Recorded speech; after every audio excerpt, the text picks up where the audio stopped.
Wow, super exciting. Hi, ladies. How are you today? I hope you're doing really well and you've had a super day. Evening time now, if you're in the United States, starting to wind down. And today we're going to be looking at how you can triple your leads as you grow your health, wellness, or any other type of small business.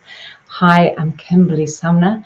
I'm the online business money coach, and I'm here really to help you with growing your business, especially if you have a need to grow a profitable business and you're wanting to use online ways to doing it. So really this is a half-hour mini webinar. It's pretty short, just really looking at some specific ways, three very simple ways, really what I would regard as the three most important ways to increasing your leads per spend. And that's really what it's all about. It's about increasing the amount of leads you get with spending the same amount of money. Certainly to make your budget or to make the money go the most distance for you so that you get the most bang for your buck. Anyway, just a little bit about me. My name's Kimberly Sumner. As I mentioned, I'm the online business money coach and I have a website, happinessblindspot.com, so that's probably where you've connected with me before.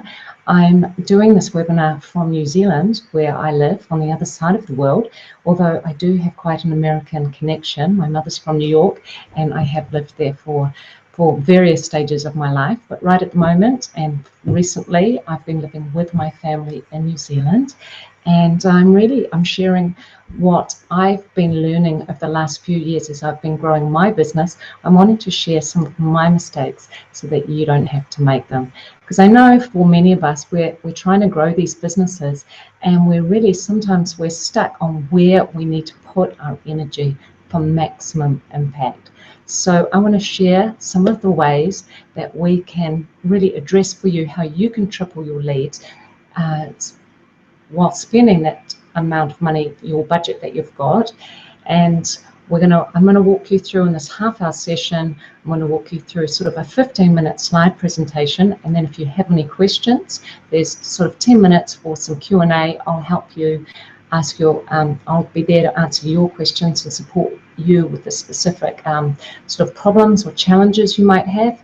And then sort of a few minutes at the end where I'd like to get some feedback from you, because really this is a two-way process. This is new for me too, and your feedback is really valuable. So in terms of my delivery and how I'm really putting this is the first time I've used a Google Hangout for doing a mini webinar, so I'd be interested in your feedback as to whether it's working for you. So right now I'm just looking now. I'm going to go and share some screens with you, and I'm going to share my slides and walk you through some of those slides to give you the pointers that you're after. So let me just I'm just going to the left-hand side of my screen on the Google, the toolbar in Hangouts over here. Hangouts over here are a really cool way of delivering mini webinars like this, and it's something you might want to consider for your audience at a later stage. So I'm sharing with you some of my screens. Now bear with me, because there we go. We'll bring that up and we'll share this. And there we go. Right, so you should be able to see my screen now, the three most important factors that can triple your leads per spend. Another way of looking at it is the three most simple ways, or three simple steps to tripling your leads per spend. And I really emphasize tripling your leads per spend, because it is about measuring how many leads you're getting for each dollar spent. And while measurement can seem a little bit of freaky out for some of us, measurement is what allows us to make sure that we're putting our energy into the right things for us. There is no one right way to do this. What's going to work for one person is not going to work for another. So I have a number of different coaching clients who I work with on a one-on-one basis, and methods that might work for one person or one of my clients who are building a business in one space might not work for someone else. It really depends on your niche audience, and it also depends on what connects most with your heart, because if your heart's not in it, it's not going to resonate with you in the same way. So just a little bit about me, just so you know that I'm not some robot at the other end. This is a picture, recent picture of myself with my children at the zoo. We had a special outing with the two cheetahs at the zoo, which was quite an extraordinary event where we walked around the whole zoo about a couple of months ago with these cheetahs before the zoo opened. And then we got to touch them. We didn't get to feed them. The children were on very best behaviour. My husband didn't come with us on that event, but I have been married for a long time. And this is a picture of my darling husband, Matthew, who is very much my soulmate, the other part of my business. And I've worked with him also on our family business for the last 12 years. He's a dentist, so I've helped him build up his dental practice as the commercial manager. So there you go. That's a little bit about me. But really, this isn't about me. This is about you. And it's about your needs, and it's about how you can triple your leads per spend growing your business. Because I know for all of you, your problem or your challenge is you all want to get more ideal clients, right? And the key, one of the first steps to getting more ideal clients is really about getting more leads. It really starts with the lead. And I'm going to be showing you or sharing with you how you can use the online ways to create more leads, but offline or online, it's still the same process in business. It's about connecting with your leads and getting more leads. It's about nurturing that lead so that your prospects begin to know you, they begin to like you, and they begin to trust you. And that can be an online experience or that can be an offline experience. And in many respects, for many of you growing your business, that's going to be a complementary package. You might be growing your offline clients, your real world clients, and you might be connecting with them online as well. A little bit like what I'm doing with you here. I really get a lot of my energy being with real life people. So working with people on a one-on-one space or in a group space and connecting with them and sharing that knowledge. But we're also, many of us are frustrated with that time-bound model, the time-bound model that keeps our income and our abundance limited by the amount of time we have. So we're starting to build and really widen and deepen our audience through using some online methods. So we continue. In terms of the sale, we go from the lead, we go to nurturing the lead, and then we go, excuse me, I'll just take a drink of water. We go to the sale. Now, the problem with leads, and I know that many of you are facing this challenge, is that leads cost too much. For many of you, using more traditional ways of reaching the leads or your leads, the ways that have worked previously no longer work. So have any of you, experimented with running a print advertisement only to find you spent a couple of $100 and you really got no leads off that? That's a common challenge that I've seen with many clients and many people I've spoken with. So you're not alone in this respect. But then you consider, well, hey, I'd like to get some leads and I'm going to go try online, but it can also cost, as you'll know so well, if getting your leads through, say, Facebook, that can cost an extraordinary amount to growing your leads. So we've got the leads, and as I mentioned, the online solution of getting, or I've rushed that slide, so I'll just mention the online solution to getting you more leads, or to tripling your leads, and that's certainly been my experience, it's 3 simple steps. It's a case of driving traffic to your website or to your landing page where you're going to offer them something of value. You're going to offer them something of value, which we call a lead magnet, and in exchange for providing this value, you're going to ask them for their email address. And that process is a way of building up your leads. So just as I have done in this mini webinar with you, I have driven traffic through my Google communities and also through my existing list. I have provided something of value, which is a mini webinar, and we have created an exchange, so to speak. I am providing this of value to you, and you have given me or helped me with growing my leads through sharing very kindly your email address with me. And that allows us to cultivate a relationship.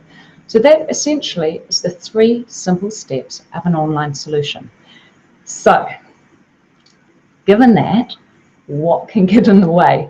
Why does it seem so simple when we're going through a little slideshow like this, but in reality, we're all tearing our hair out and going, oh my goodness, I can't do this anymore, or it's costing me too much in terms of money, and it's costing me too much in terms of time. Well, what I want to look at and hear how to do this in 90 minutes a day or less. Because what I'm finding and what I'm seeing with quite a few people, including myself, is if you're not able to do this and create an actual online sales process in under 90 minutes a day, our hearts aren't in it in the way that we need them to be. We're not computer junkies. None of us want to be behind a computer the whole day. And if we're faced with spending or putting a good deal of our day aside to growing an online business and cultivating online leads, you know what? Our heart's not going to be engaged in the process as much as we'd like it to be, and then we're not going to get the results. So we want to look at how we can triple these leads in a way that means your heart is on board. And that's a happy you there. It's a happy me when it all works out, right? You know what I'm saying? Okay. So here are the 3 simple steps to cultivating or to growing your leads online. And the first one I would say is driving traffic in a very cost-effective way to your landing page. You're driving traffic not to just a blog page or to an About Me page. You're driving them to a landing page where you are going to perform an exchange. And you're also constantly measuring your results to make the best use of your money. And as I mentioned before, measuring is something that's really vital. And if you're not a numbers person, that is something you either need to get on top of, or if you're like many of my clients, they delegate that role to someone else. Now, the second one is to provide value. Value is an interesting concept because what is valuable to one person will not be valuable to someone else. So in this regard, it's vital you are very cognizant of who your niche audience is, and you are addressing an immediate problem of your niche audience. Now, by addressing an immediate problem, you then offer a very specific, a very relevant, and a highly compelling lead magnet to them in exchange for their email address. And I suggest, as a 3rd simple step, you're using a highly optimized landing page to increase your conversion in the exchange of giving something of value for receiving an email address. And me personally, I'm a big fan of lead pages in this regard. So I use lead pages, and there are other people like lead pages because they are the best, or the bee's knees, in terms of highly optimized landing pages. Now, one of the things that can really get in the way of this is producing lead magnets. It's crucial that you produce your lead magnet in a cost-effective way. If you're going to spend hours and hours upon hours in creating your lead magnet, and it's material that you don't usually use, and it's all new material, then you're reinventing the wheel. You're creating new jobs for yourself that you don't need to. The crucial thing is that you create a cost-effective, and that's in terms of your time, lead magnet. So it could be a 1-page cheat sheet, it could be a Google Hangout over air. It's sharing something of value that you do easily and naturally. So if, say, you are a naturopath and you are constantly giving out tips to your clients, it could be a 1-page cheat sheet solving a specific problem of theirs. If you are a yoga teacher, it could be 3 simple exercises that you do to help you sleep better at night. It's got to be easy, it's got to be relevant, it's got to solve their problems. So the challenges that can trip us up from the 3 simple steps I mentioned are, well, they're many and varied, but one of the first ones is we struggle to find a niche audience whose problem we easily solve because we want everybody to like or value us. So this slide's come up. Kirsty, a client who was very much stuck on where to put her social media time. She's noticing that the Facebook reach is really declining, the organic reach, and she's a limited budget. She also has limited time. One of the things in working with Kirsty is that she was being too broad in her audience and who she was trying to target. And one of the reasons she was not getting specific enough and what was holding her back was she was wanting everyone to validate her. I don't know if you're with me on this, but sometimes the block, it's less about working harder and more about letting go of a block. And one of those blocks can be that in our being people, and we like people, we want to connect with everyone. I know this has been one of my biggest stumbling blocks, is trying to get validation from too wide an audience as opposed to getting more specific. And for me, a more niche audience is actually people, coaches in the health coaches, wellness coaches, those of you that are working with people around health. And with Kirsty, in a similar regard, by helping her get clearer on her niche audience, we were able to find very specific Google communities that matched her audience. And connecting in with those Google communities is a free exercise. It wasn't costing her, and it was also very time efficient for her. And we drove them to a very specific landing page. So you'll see here, actually it's a screenshot of a landing page I've used in the past. It's a lead page landing page. So it gives you an idea of how you can use, you can see in the screenshot, a way to, this one hasn't been filled out, but a way of putting a little video there, claiming your spot, and a countdown. Actually, this is one from a screenshot from one of mine. But you get the picture. There's a very specific lead page that is optimized to getting the email address. Another challenge to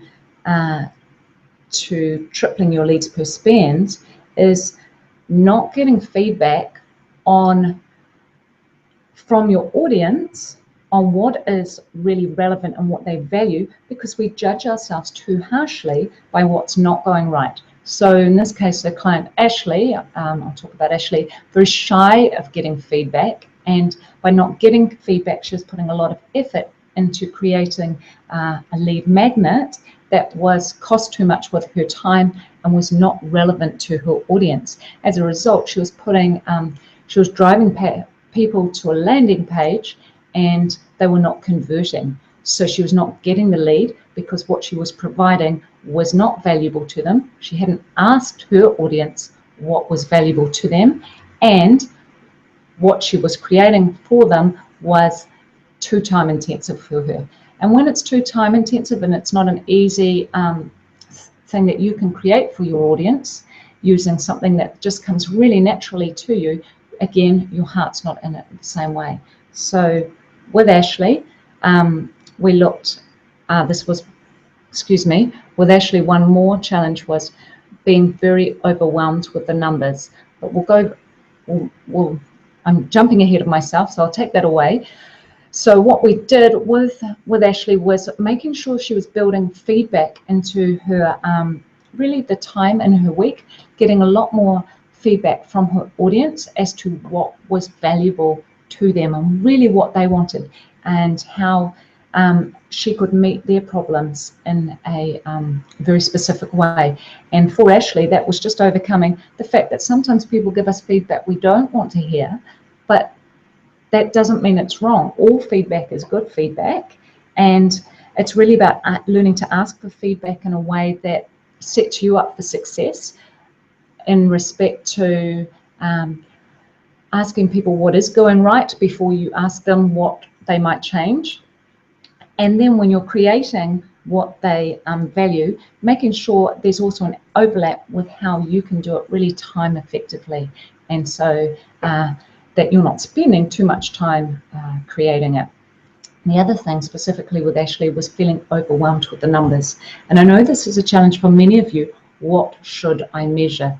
The challenge being, if we get overwhelmed, there's so many numbers these days, and there's so many things we can look at, and there's a tendency to stop measuring anything at all. So I just want to give you a little simple exercise to do, and that is a little chart you can draw up for yourself. I've put it here on a quick table here with, you'll see the lead source being, well, I don't use it anymore, print, but people have used print.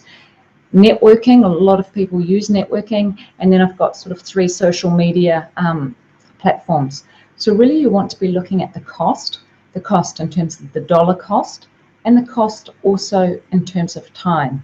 You need to value your time. It's essential you do this. So in a space where it's costing you a lot of time, you need to factor that into the cost. You then need to look at how many leads, in the second column, how many leads you're getting off each source. And if you track that maybe per week or per month, you'll get a sense when you divide the cost by the number of the leads, with the result, your cost per lead. And it allows you to determine which one is the most cost-effective method for you. You'll see at the bottom I've got Instagram. Instagram's great for people with very visual, and Pinterest too. I haven't put Pinterest up there. Instagram and Pinterest are really great for people with really visual,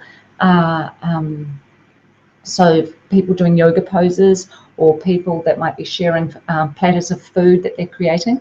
It doesn't allow you to drive it to landing pages because you're not able to put links in it.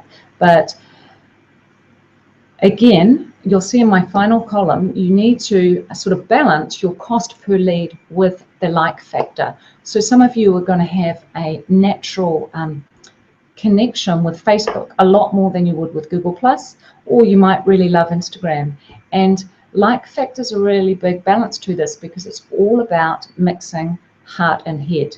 It's got to work from the numbers point of view, because if the numbers don't stack up, you are not going to be creating a profitable business doing what you love. But it's got to work for your heart, so that your heart is rooting or is pulling for your success as much as you think it is, and as much as you'd like it to. So this whole balance, heart and head.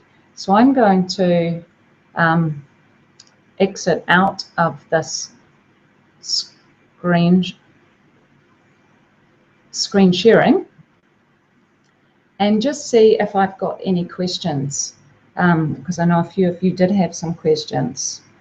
Okay, right, I've got one from Rachel here, and she just wanted a little bit of clarification.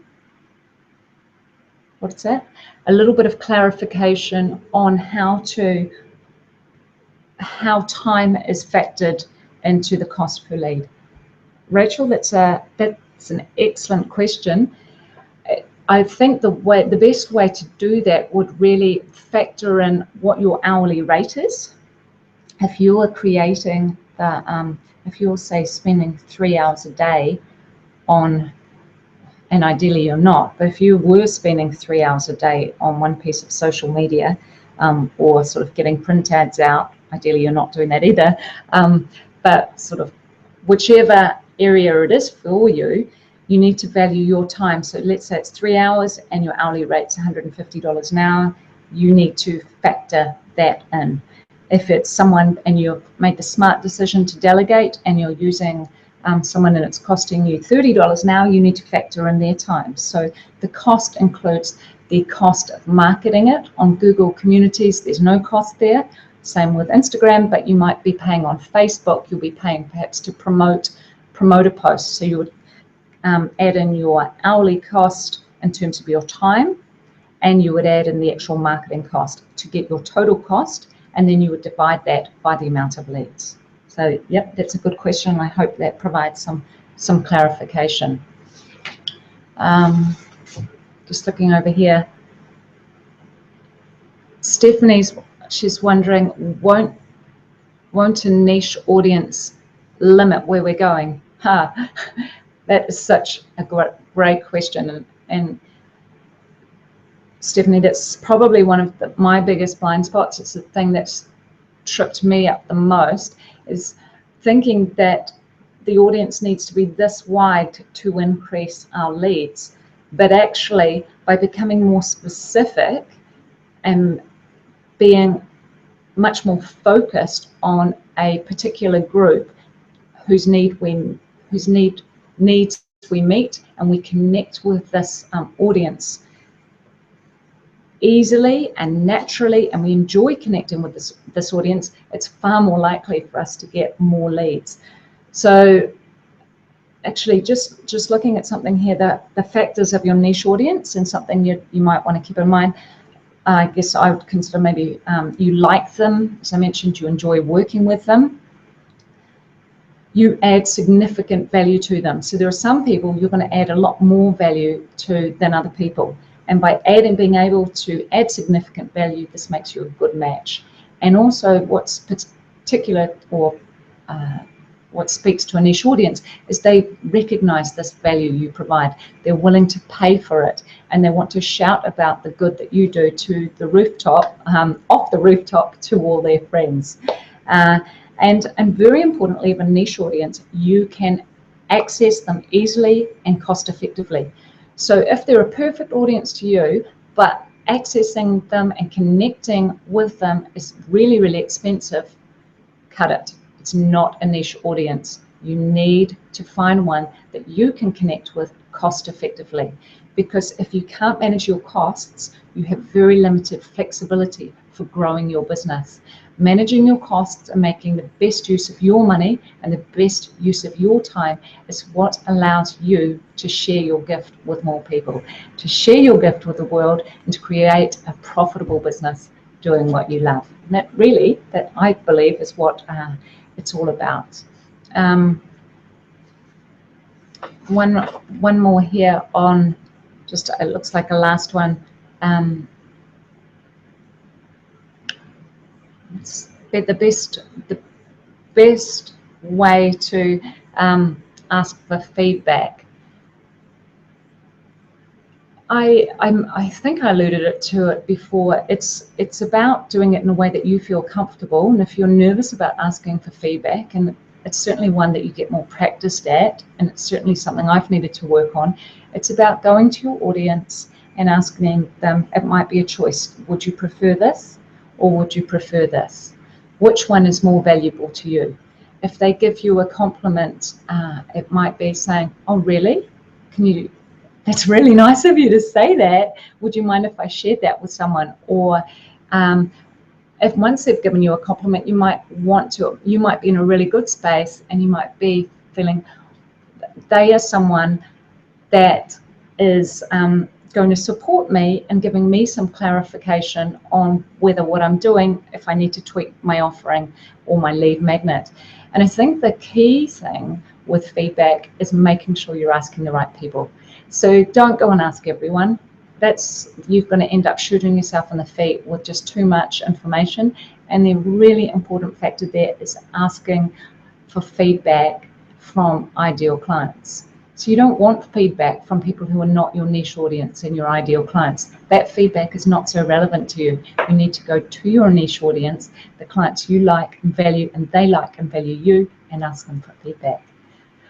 Okay, no more questions there. Okay, I hope that's helpful to you. We've just got a few minutes wrapping up. Just remember, I'm going to be doing these mini webinars, free training for you. It's going to be a half-hour session every Monday evening at 7 p.m. Pacific Standard Time. I'd really love you to join it and with me, and where I'm going to be looking at just specific tips and training I can help you with to create a profitable business online. If you've got a friend who might benefit, please share the love and let them know about this. And also in the meantime, if you want to check out my website at happinessblindspot.com, I'm on Facebook again at Happiness Blind Spot. And yeah, thank you so much for joining me. It's really a privilege. It's an honor. And I wish you a wonderful evening. I'm going to sign out now. There's no more questions. So you have a wonderful evening and enjoy the rest of your week. Bye for now.